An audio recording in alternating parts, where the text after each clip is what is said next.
Welcome back to The Heat. We're talking one of the world's biggest problems, hunger. Joining me now from New Delhi is Rita Sarin. She is the director of the Hunger Project in India. From London, joining us is Greg Barrow. He is the UK head of the United Nations World Food Programme. And with me here in the studio is Jonathan Bloom. He's an author and journalist who writes about food waste. Welcome to all of you to the show.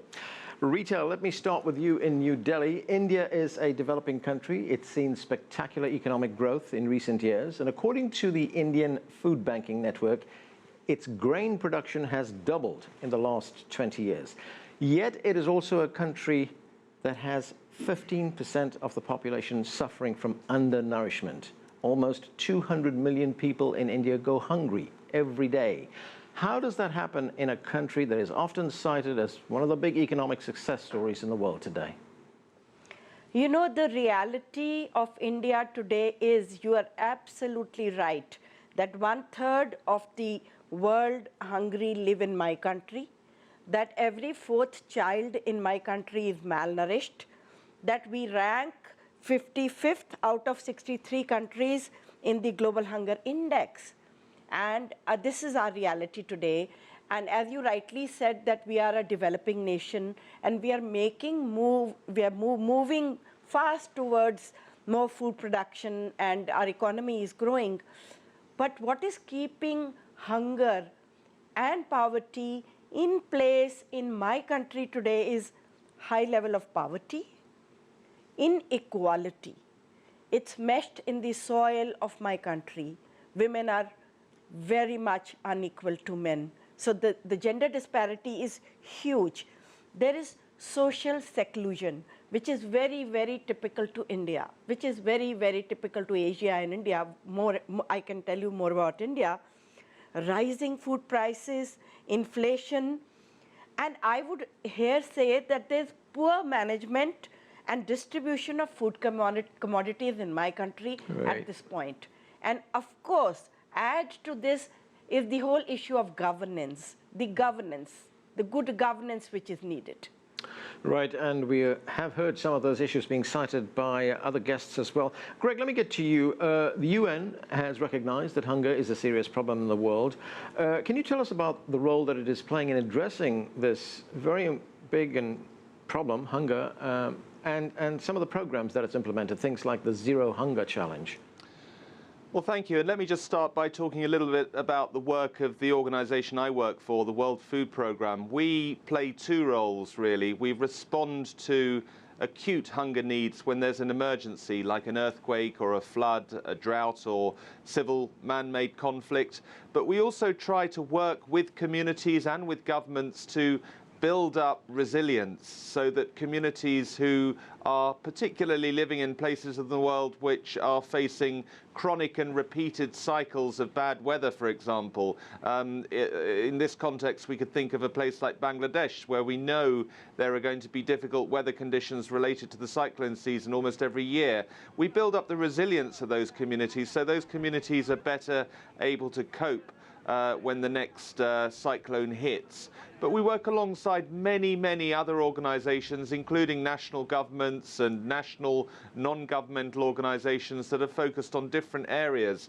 And just referring back to what Rita was saying about India, I think this situation where there is plenty of food in many countries, but people are still going hungry, is repeated across the world. And what we really have to focus on is actually improving access. So where communities are poor, we have to give them the money that they need to buy proper nutritious food so that they can grow up healthy, or where there are ways that we can work with farmers to improve the yields on their crops. That's another area that we're very focused on, because we really feel that there's a huge amount of potential amongst smallholder farmers around the world, and we as the international community working with national governments and national organizations really need to unleash that potential. Jonathan, we talked with our previous guest about food wastage. 1/3 of the food that is produced in the world is actually wasted. A lot of that wastage takes place here in the United States. You know, we're told that in the United States, 48 million Americans live in what is termed food insecure households. Yet we have all this wastage. How does one explain that? Yeah, it's a bit hard to explain, isn't it? It's almost unfathomable, that juxtaposition of hunger and waste, how that can continue to exist with such an abundance of food. And in many cases, it is that very abundance, simply having so much food available, that those of us in the developing world or the developed world can be choosy and picky with what kinds of foods we eat.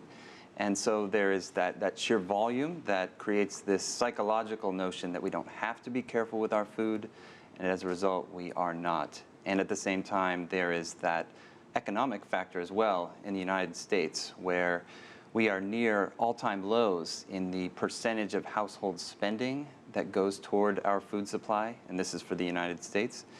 And so it additionally creates that notion in our minds where we don't have to watch what we eat, and we don't have to be careful with how we treat our food, because there's plenty more and it doesn't cost very much.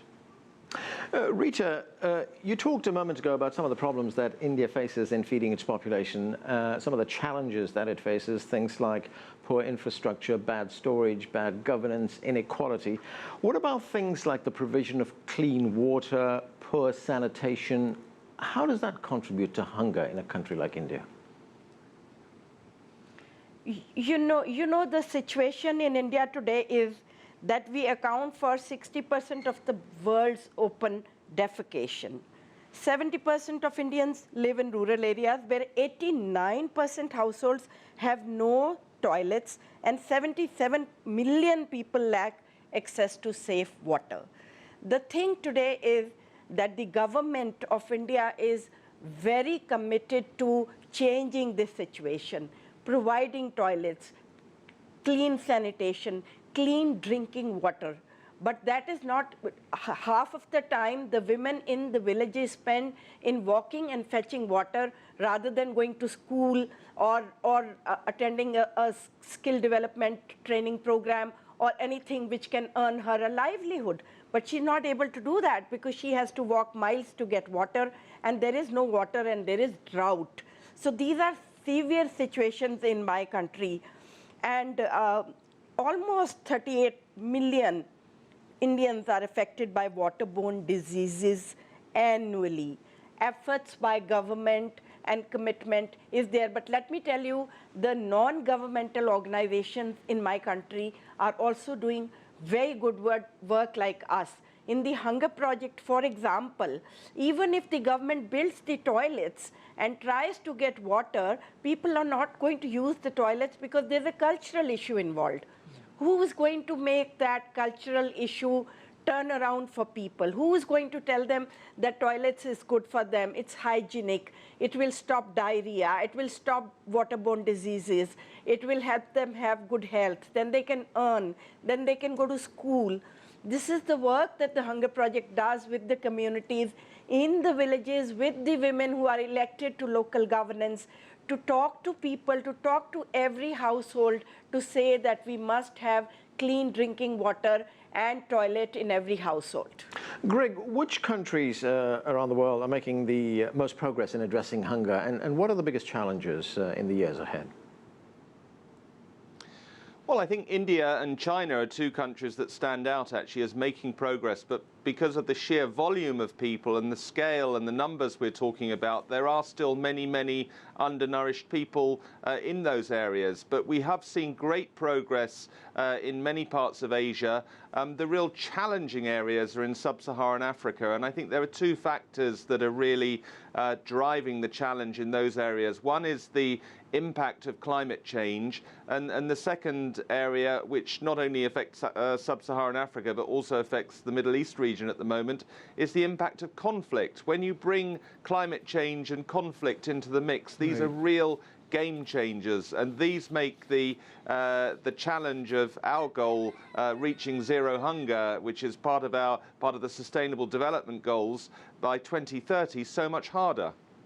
Jonathan, how is the problem of hunger being addressed in the United States? Is it a priority? Do you see evidence of that the government recognizes that there is a problem they have here? Well, I see a lot of lip service being paid to the issue of hunger, but I don't see a lot of real commitment and action. Right. And certainly there's a lot of good work being done by nonprofit organizations, but I think there's a role for government to do more. And frankly, the real problem with hunger in this country is apathy. And the notion that hunger still exists even surprises some people. And so it is an issue, much like wasted food, that sort of hides in plain sight. And if you're just going about your everyday life, unless you live in a big city where you might run into homeless people, you're not going to encounter hunger or even poverty for the most part. And much like many of our problems in the US, it tends to be swept under the rug to a certain extent. Right, Rita, very quickly, if you could tell us, what kind of progress is India making in addressing the problem of hunger, and can we expect significant improvement in the years ahead?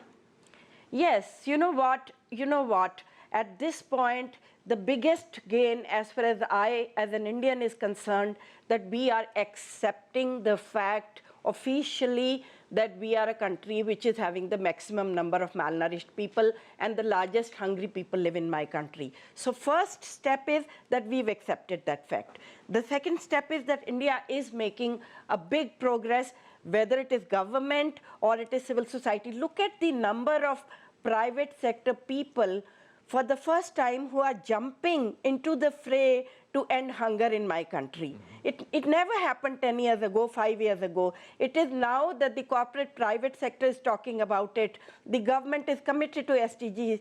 We are, in the past decade, child wasting fell from 20 to 15%, very little, yet there it is. Stunting fell from 48 to 39%.